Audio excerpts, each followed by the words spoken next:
Hi, and welcome. You're listening to the X22 Report. My name is Dave, and this is episode 895A, and today's date is February 16th, 2016, and the title of the episode is Central Bankers Are Now Pushing the Public to Accept a Cashless Society.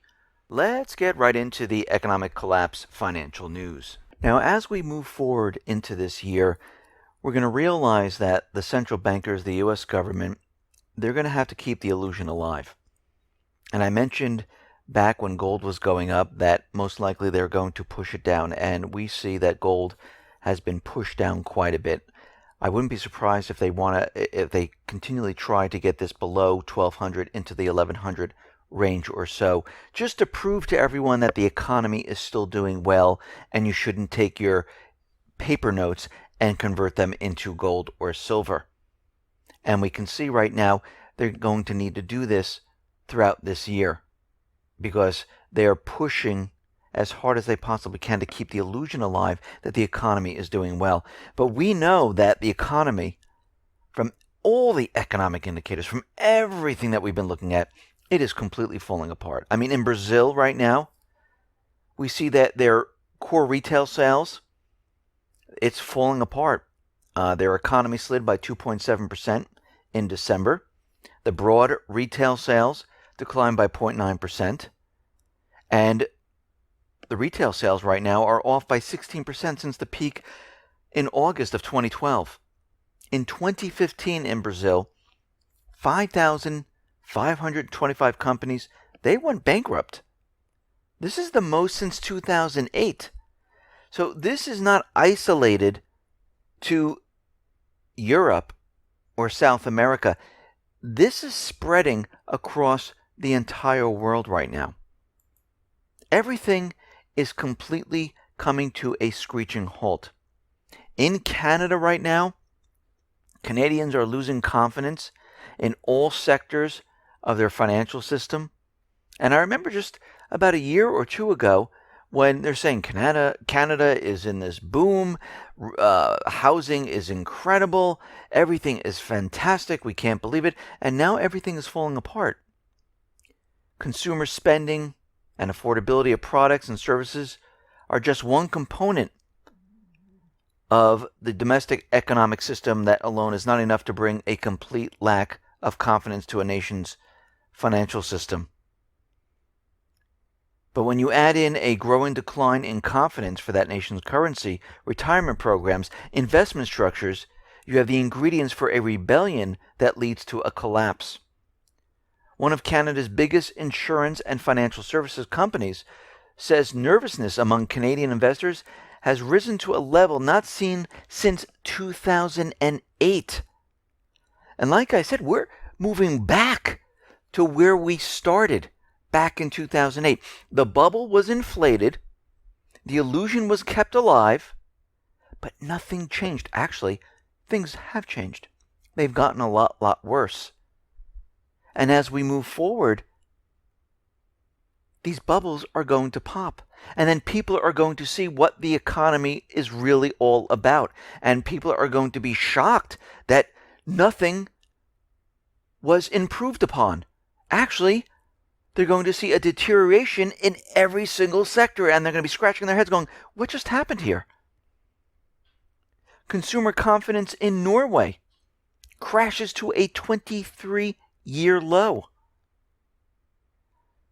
Everything is falling apart. Right now, in Norway, Europe's biggest oil producer has been struggling to withstand the plunge in oil prices. Exports fell to about 2.9% in the fourth quarter, and the shipping industry output decreased by 5.6%.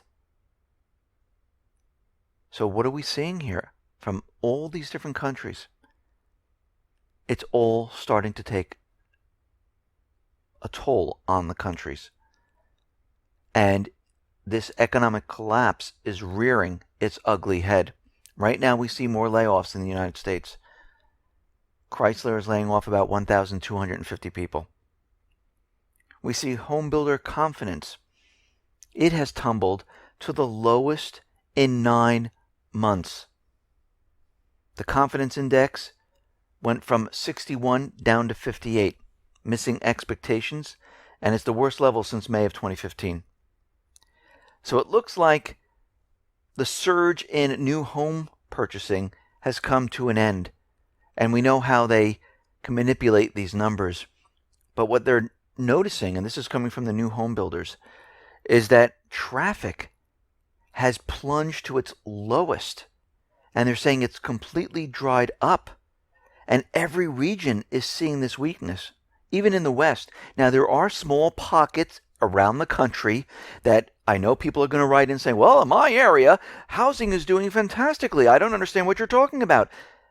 We saw this in 2008. Don't be fooled. There are many areas in 2008, 2007, 2006 where real estate was doing amazingly. And actually, the economy was much, much better then. And in certain areas, we saw things completely fall apart. And I know I lived in New York and things were falling apart, but I called around and I told the story many, many times. My sister-in-law in Florida said, no, I don't know what you're talking about. We're booming. I can't even keep up with the number of contracts that I'm writing. It's ridiculous. And 6 to 8 months later, all the cranes and all the contracts and all the building and everything that was going on came to a screeching halt, and the entire real estate market collapsed. This is what we're going to see in each and every one of these areas, because it will spread. Do you think it's only isolated to certain areas? No, most of these areas that you're seeing right now, the central bankers chose, okay, we're going to build up this area, this area, this area. We're going to have free money, hedge funds, investment companies buying up homes, driving up the prices. Banks will keep houses off the market to drive up the prices. Foreign investors will come in. They'll pay cash. This is why back in 2013, Wells Fargo, Citibank, JP Morgan Chase, they all laid off their mortgage departments. Thousands upon thousands of people, because they knew those coming in to purchase the homes, they were going to be cash buyers. And they weren't the everyday American. Now that is drying up. And actually, if you look at the graph for home sales, new home sales, it's really flatlined since the catastrophe of 2008, 2009. We haven't gone anywhere. We haven't even reached the area of the 90s. And we know that home ownership is at its lowest point right now.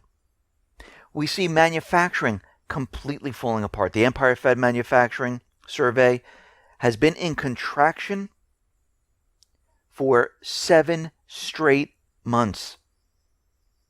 Now, February printed a little bit better than January. It came in at negative 16.64. January was at negative 19.37. I wouldn't call that better, but what we're seeing right now is that it completely missed expectations. They thought it was going to be negative 10. And we see that manufacturing is continually declining. The Baltic Dry Index popped up a little bit to 301. And everyone's saying, oh, look, the Baltic Dry Index is on its way up. It's at 301. Still the lowest point we have ever seen since the Baltic Dry Index was started. This is not a sign of a recovery, that everything is fine. Yes, the Baltic Dry Index is going to pop up and down. When we see the Baltic Dry Index hit 900, 700, 1,000, then we can talk. But right now, we're seeing at 301. We see that Russia, Saudi Arabia, Iran, and the other OPEC members, they were in a discussion on about freezing or increasing or decreasing the oil supplies. And what they decided on was absolutely nothing. They're going to freeze right now where we are and keep this level. And they will leave it up to the other OPEC members if they like to abide by this. Iran already says, I don't think so. So right now, oil is going to be kept steady, so we don't see the fluctuations in prices. And we can see at this point right now that oil is kept very, very low, and it's done on purpose for many different agendas. Now, we talked about how the ECB is trying to get rid of the 500 euro note. And we also talked about how that might spread to the US and they might come up with something like getting rid of the $100 bill. Well, very interestingly, Larry Summers released an op-ed where he said it's time to kill the $100 bill. And basically, he makes an argument of why we don't need this and how we can stop crime. Well, when we really look at this, what they're doing right now is they're taking the larger bills, and I know they've done this in the past where they got rid of the $1,000 bill, the $500 bill, and they're going to keep going. Just remember back in time when the government said, okay, we need to bring revenue into the country. We're only going to tax the super wealthy. We're not going to do the wealthy, the middle class, the poor. Don't you worry about it. It's okay. Well, what they do is they slowly do this to bring you in. And once they have that tax stabilized, they say, okay, you know something? We don't have enough right now, so we need to move down to the next level. This is what they're doing at this point. So 1.4 trillion in total U.S. currency is in circulation. 1.1 trillion is in the form of $100 bills. Eliminate those, and suddenly there is nowhere to hide from those trillions in negative interest rates yielding bank deposits. Lawrence Summers urged countries around the world to agree to stop issuing high denomination banknotes. Even better than unilateral measures in Europe would be a global agreement to stop issuing notes worth more than $50 or $100. This is what they're pushing right now. And this is like a test case to see how everyone reacts. And of course, the sheeple might even say, yo, this is a good thing. Well, once you lose cash, you lose control of your currency and your life. Because all the control goes to the bankers. They hold all the cards at that point. Now, we know the government, they need revenue. They need more and more revenue. The debt is continually growing. There's interest on that debt. And we know that they started this program called MyRA, where they'll give you treasury bonds, and they'll take your cash. So right now, in individual retirement accounts, IRAs, there's about 7.3 trillion in there. And since the government needs revenue, they might decide to go after the IRAs. And if you think it's inconceivable for the government to borrow your retirement savings, just consider the following. Now remember, they're not going to confiscate it. They're going to borrow it. We're going to take your cash, just like a bail-in. We're going to take your cash and we're going to give you a treasury bond. In a bail-in, we're going to take your cash. We're going to give you a bank stock note. So borrowing retirement funds is becoming a popular tactic for those bankrupt governments throughout history. And we see the U.S. government has already done this to the federal pension funds. During the multiple debt ceiling fiasco in 2011, the Treasury Department resorted to extraordinary measures at least twice in order to continue funding the government. And we know what they did. They dumped into the pension funds. So they've been paving the way to borrow your retirements. And like I mentioned, the MyRA, they're going to use this to convince people that this is something good for them and the government is only borrowing the money.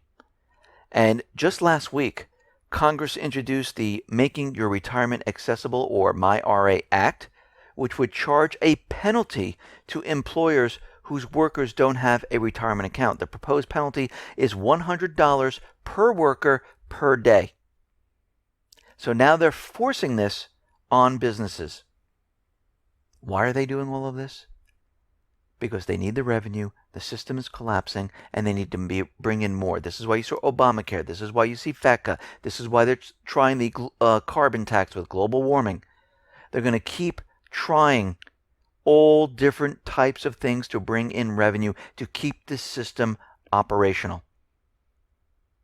And this is why everyone needs to be prepared. This is why we are heading to a point right now where either you're prepared or you're not prepared.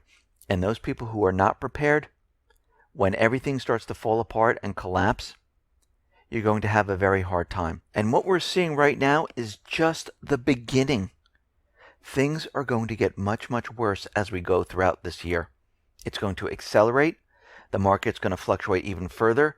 Gold is going to have huge ups and downs. And we're going to see geopolitical events occurring all around the world. Listen, everyone, thanks a lot for listening. Be well, be safe, and especially be prepared. Thanks a lot.